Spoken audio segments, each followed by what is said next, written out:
On nous donne une fonction g sur un intervalle moins pi, g de x, c'est cosinus de 2x moins pi sur 3 moins x. Et on nous demande d'étudier les variations de g sur l'intervalle i.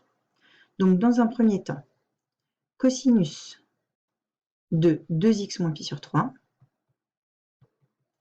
et la composée de la fonction cosinus, dérivable sur r, et d'une fonction affine,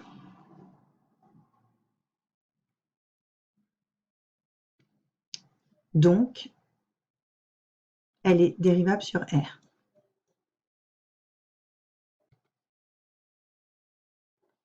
Et la fonction moins x est une fonction affine, donc dérivable sur r. Ainsi, la fonction g est dérivable sur r,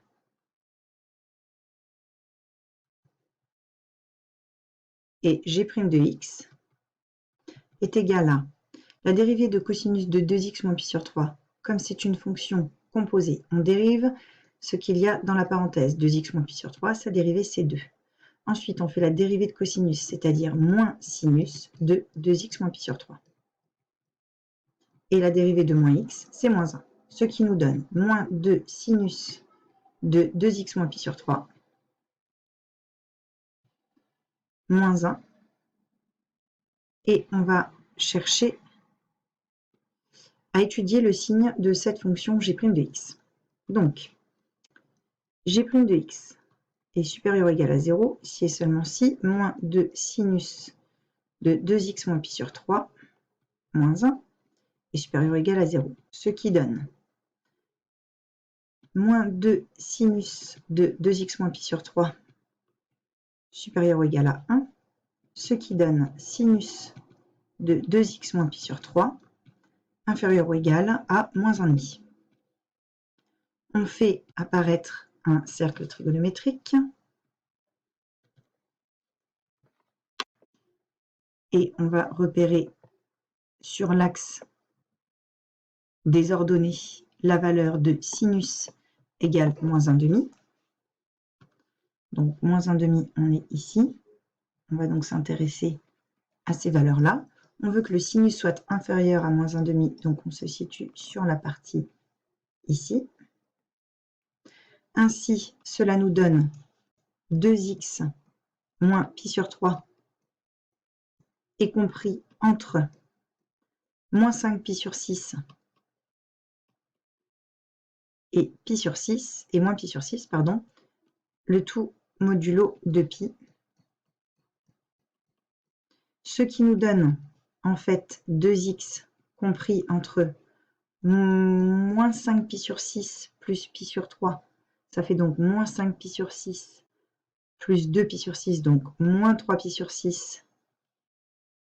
On simplifie, moins 3 pi sur 6, ça fait moins pi sur 2, plus 2 pi à gauche. À droite, on va ajouter pi sur 3, donc on a moins pi sur 6, plus pi sur 3, donc moins pi sur 6, plus 2 pi sur 6, ça fait pi sur 6, plus 2 pi. Ce qui donne x compris entre moins pi sur 4 plus pi et pi sur 12 plus pi.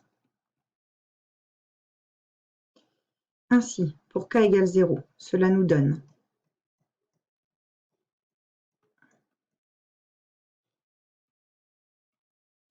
l'intervalle moins pi sur 4, pi sur 12.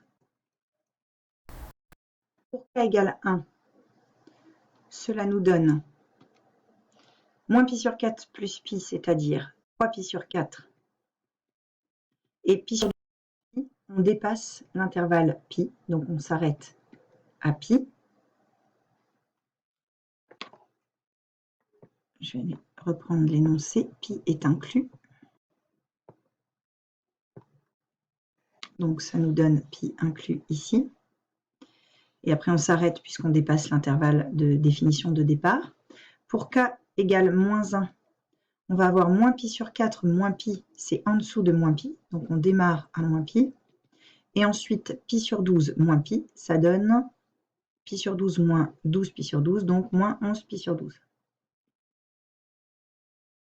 Donc, pour x dans cet intervalle, on sait que g' de x est supérieur ou égal à 0, ce qui veut dire que pour x dans l'intervalle complémentaire, c'est-à-dire moins 11 pi sur 12, jusque moins pi sur 4,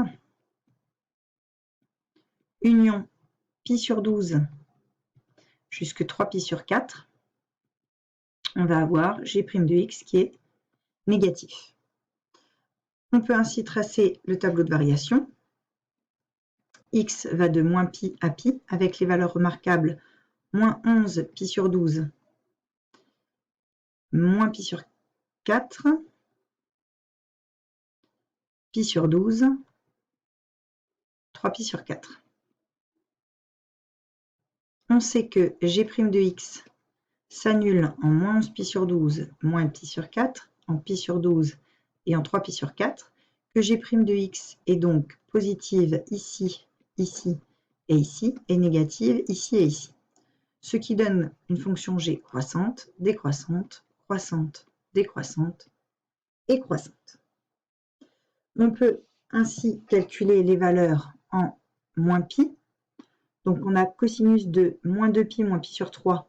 Comme elle est 2pi périodique, c'est pareil que le cosinus de moins pi sur 3. Donc ça vaut 1/2. Moins pi, donc 1/2 plus pi ici.